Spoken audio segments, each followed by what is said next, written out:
Hello YouTube, Steven here and I'm bringing you another keyboard review. This time I'm reviewing the Womier K66 mechanical keyboard. Before I begin, I want to say thank you to Banggood for reaching out to me and sending me this keyboard to review. Links will be in the description below for the keyboard, which is linked to my affiliate account, so buying through that link will help me out a ton.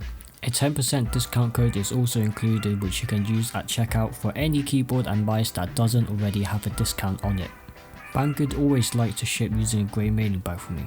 This provides no protection to the box underneath, and if you see my K61 review, you'll know that that won't arrive with a messed up box. Opening the lid reveals the instruction manual, the keyboard and the 1.8 meter USB Type-C cable. It's quite bare bone with no keycap puller, which was surprising. Also, the fact that there isn't an included key switch puller should tell you that this is not hot swappable. Taking the keyboard out of the bag, I immediately noticed how weird the back of the keyboard felt in the hand. It's not exactly super smooth, it's more comparable to a wooden table maybe. The body of the keyboard is made with 3 acrylic panels stuck on top of each other. Because it's acrylic, you get this blurry view of the white PCB underneath, which is really nice. The RGB also reflects beautifully because of the acrylic, more on the RGB later. As suggested by the name of this keyboard, K66, it has 66 keys, so it's slightly longer than a standard 60% mechanical keyboard. This means that you don't have to press the function key when you want to have access to the arrow keys or to press insert or delete. Personally, I don't mind this layout, and instead I prefer it because it makes some of the keys more accessible. The downside, however, is that it might be harder to find aftermarket keycaps because of the 66 key layout. The keycaps on the keyboard are double shot ABS and they don't feel too bad to type on. I really appreciate the font on this keyboard. The thin letters and numbers are more appealing to me personally.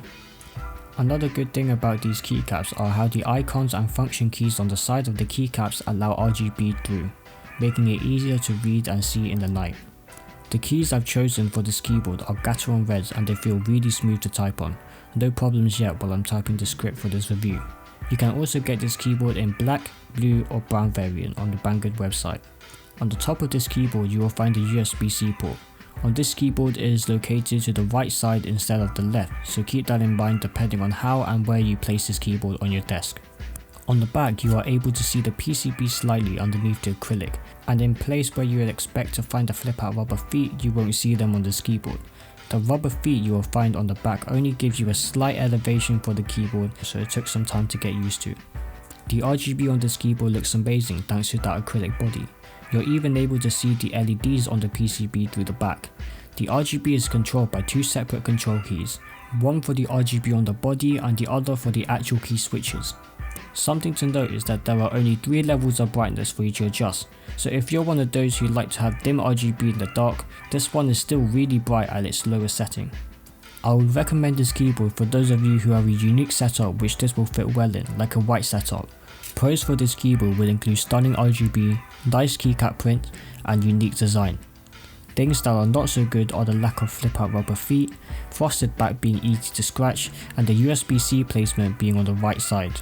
If you're in the market for a new keyboard, this is a good choice considering its low price point.